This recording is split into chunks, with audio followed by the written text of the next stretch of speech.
జై శ్రీరామ్. ఈరోజు హనుమంతుడి యొక్క పంచముఖాలతో కూడిన ఒక అవతారం గురించి తెలుసుకుందాం. అసలు ఈ అవతారం ఎందుకొరకు ఎత్తవలసి వచ్చింది?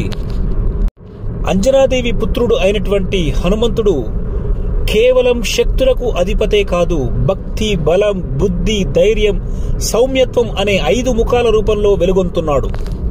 ఈ యొక్క పంచముఖ హనుమంత రూపం రాక్షసుడు మహీరావణుడును సంహరించడానికి తీసుకున్నట్టుగా పురాణాలు చెబుతున్నాయి. రావణుడి యొక్క సోదరుడు మైరావణుడు. ఇతను పాతాళ లోకాధిపతి. రామ లక్ష్మణులను బంధించి బలిగా అర్పించేందుకు సిద్ధమయ్యాడు. అప్పుడే హనుమంతుడు ఈ యొక్క పంచముఖ రూపాన్ని ధరించి 4 దిక్కుల్లో ఉన్నటువంటి 4 దీపాలను ఒకేసారి ఆర్పి మైరావణుని సంహరించినట్టుగా కథనాలు చెబుతున్నాయి. హనుమంతుని స్వరూపం యొక్క ముఖాలకు ఒక ప్రాముఖ్యత ఉంది. పశ్చిమముఖంగా హనుమంతుడి యొక్క ముఖం, ఇది శక్తి, ఆయురారోగ్యం ప్రసాదించేటటువంటి ముఖం. ఇది ప్రధాన ముఖంగా చెప్తారు. రెండవది ఉత్తర ముఖం. నరసింహస్వామి స్వరూపం ఉంటుంది.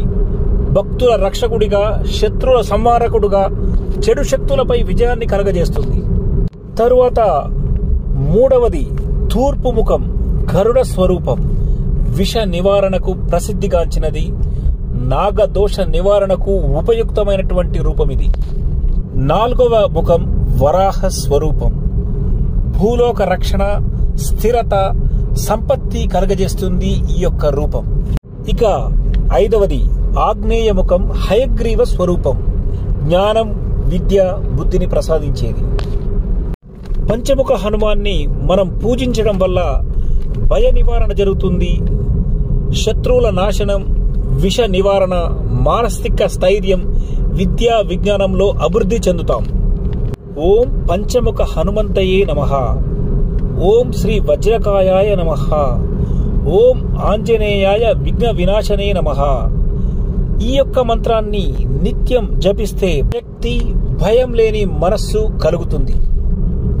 పంచముఖ హనుమంతుణ్ణి కేవలం శరీర రూపకంగా కాదు, అది శక్తి, భక్తి, రక్షణ, జ్ఞానం మరియు ధైర్యానికి సంకేతం. మన హృదయంలో ఆయన 5 ముఖాలను వెలుగులుగా మార్చి మలచినప్పుడు మనకు ఎవరి భయము ఉండదు. జై శ్రీరామ్. జై పంచముఖ హనుమాన్.